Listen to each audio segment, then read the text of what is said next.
संजय सरकार जी, मतलब आप ये कह रहे हैं ना तो लेफ्ट आपके लिए डिसरप्टर का काम करेगा, ना कांग्रेस के अच्छे कैंडिडेट आपका खेल बिगाड़ेंगे, ना एंटी इनकम्बेंसी आपके लिए दिक्कत पैदा करेगी, ना एसआईआर के नंबर्स आपके लिए कोई परेशानी का सबब लाएंगे, आपको कोई दिक्कत नहीं होने वाली। कल 80% वोट करेंगे मैडम, लिख के रख दीजिए। अबव 80% वोट कल पोलिंग होगा, अब लिख के रख दीजिए। हम बूथ कार्यकर्ता से हम टीएमसी नेता बनाए, ऐसे नहीं है हम लोग को बूथ की तरफ कौन किधर जा रहा है। 80% वोटर टर्नआउट होगा। पश्चिम बंगाल में तो वोटर टर्नआउट ज्यादा होता ही रहा है, ये तो इतिहास गवाह है, लेकिन उस वोटर टर्नआउट को लेकर भी बहुत सारी बातें कही जाती थी दादा, वो भी आपने सुनी होंगी। बहरहाल सुनी सुनाई बातों पर बात नहीं करेंगे। तहसीन, कांग्रेस यहां पर क्या टारगेट लेकर चल रही है? कैंडिडेट्स अच्छे दिए हैं, लेकिन अधीर रंजन चौधरी के साथ पार्टी उस तरह से खड़ी हुई ना पिछली बार दिखी ना इस बार दिखी। हालांकि इस बार कैंडिडेट्स में काफी इंप्रोवाइजेशन है। लेफ्ट के साथ आप आए नहीं, अगर आते तो कुछ और वोट कंसोलिडेट होता, कुछ नंबर अच्छे होते, या फिर अब आपने तय कर लिया है कि भले ही नुकसान अभी सहना पड़े लेकिन अपना वोट बैंक वापस लाएंगे, मुस्लिम वोट बैंक को अपनी तरफ खींचेंगे। वो तो करना ही है ना, राजनीतिक दल को मजबूत होना है, हर राजनीतिक दल का अधिकार है कि मजबूत हो। टीएमसी ने गोवा में कांग्रेस को हराया, टीएमसी ने गोवा में क्या क्या कांड किए सबको पता है, किस तरह का उनका व्यवहार था गोवा के अंदर, तो ये सब जानते हैं, सच्चाई सब जानते हैं। लेकिन सवाल ये है, देखिए बंगाल की जनता जानती है कि ये जो हुमायूं कबीर वाला मुद्दा हुआ है, इसमें भाजपा और टीएमसी दोनों मिले हुए थे। हुमायूं कबीर ने जितने भी मौलाना को लाए सऊदी अरेबिया से, उनको वीजा किसने दिया? केंद्र सरकार ने।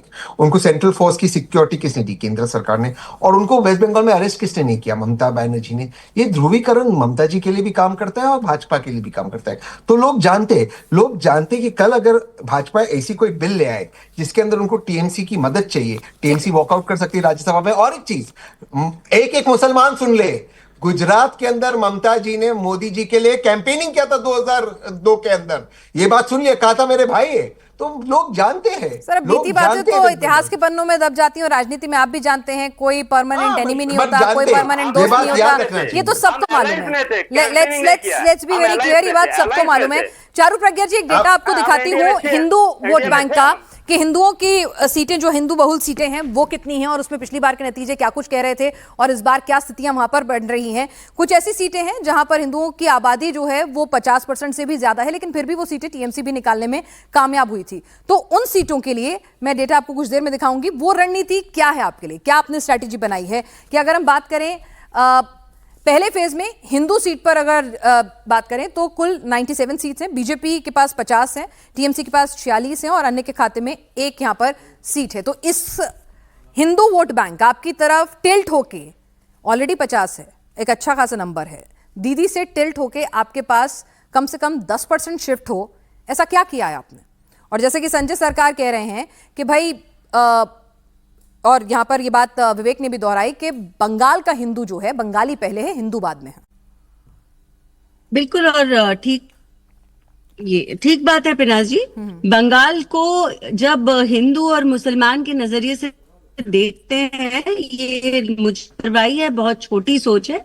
बंगाल को केवल बंगाल के नजरिए से देखना चाहिए। और हाँ, अगर हम इसमें किसी और की बात करते हैं तो जो और है वो बाहरी है, वो घुसपैठिया है।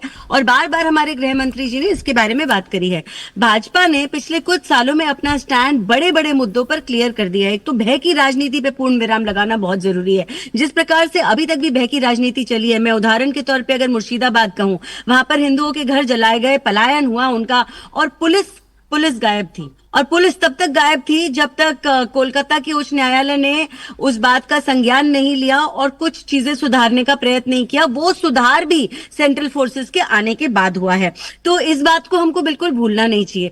पिछले कुछ समय से हमने ये भी देखा, जो कामकाजी लोग हैं उनको मार पड़ रही है और उनको ये समझ में आ रहा है कि अगर हमारा प्रदेश आगे नहीं बढ़ेगा तो इन दी एंड नुकसान हमारा है। और ये केवल इंडस्ट्रीज की बात नहीं है कि हम ये बोले कि इंडस्ट्रीज प्रदेश को छोड़कर चली गई हैं। 7th पे कमीशन लागू नहीं हुई है पश्चिम बंगाल में, क्यों नहीं हुई है? हम जब ये सवाल पूछते हैं इन चीजों का कोई जवाब नहीं आता। हम यूनिफॉर्म सिविल कोड की बात करते हैं, यूनिफॉर्म कौन से स्टेट में लागू है 7th पे कमीशन? संजय दादा सुनो ना, प्रज्ञा जी, सारी बातें लेके आप जनता के बीच जा चुके हैं। अभी बात परम्यूटेशन कॉम्बिनेशन और मैथ्स को सॉल्व करने की है कि भाई पिनाज जी, मैं वही with due respect to you, सुनो ना मेरी बात Pinaz ji, with all due respect to you, आप मुझे पूछती हैं आपने ऐसा क्या कहा या किया, नहीं मैं आपको बताने तो पूछ रहा हूँ कि मुझे, मैं आपसे बिल्कुल आपने ये किया, लेकिन वो सीटें एक दो बार संजय दादा को बोल दो कि दूसरों के बीच में ना बोले, कोई उनके बीच में नहीं बोल रहा, वो अकेले सबके बीच में बोल रहे हैं। दादा आपको दादा बोल के मैं बात कर रही हूँ, इतना आदर दे रही हूँ, कम से कम बोलने तो दीजिए। 2 स्टेट बोलो, अब 2 स्टेट और बोलती हूँ मैं आगे आना चाहती हूँ। अभी पिनाज जी देखो, ठीक है संजय जी आपके उस ओवर कॉन्फिडेंस का नतीजा क्या है कि आपके खिलाफ पिछली बार भी मैंने आपको सीटों के नाम पढ़ के सुनाए, 20 सीटें ऐसी थी जहां पर लेफ्ट और कांग्रेस ने आपको हरा दिया। सुनिए, भारतीय जनता पार्टी, मैं तो डेटा पढ़ रही हूँ सर, आप कहेंगे फिर से बाकायदा एक सीट पर कितना मार्जिन था, कितनी सीट लेफ्ट को मिली, कितनी कांग्रेस को मिली, वो भी पढ़ दूंगी। आप लोग मीडिया जिंदा रखा है।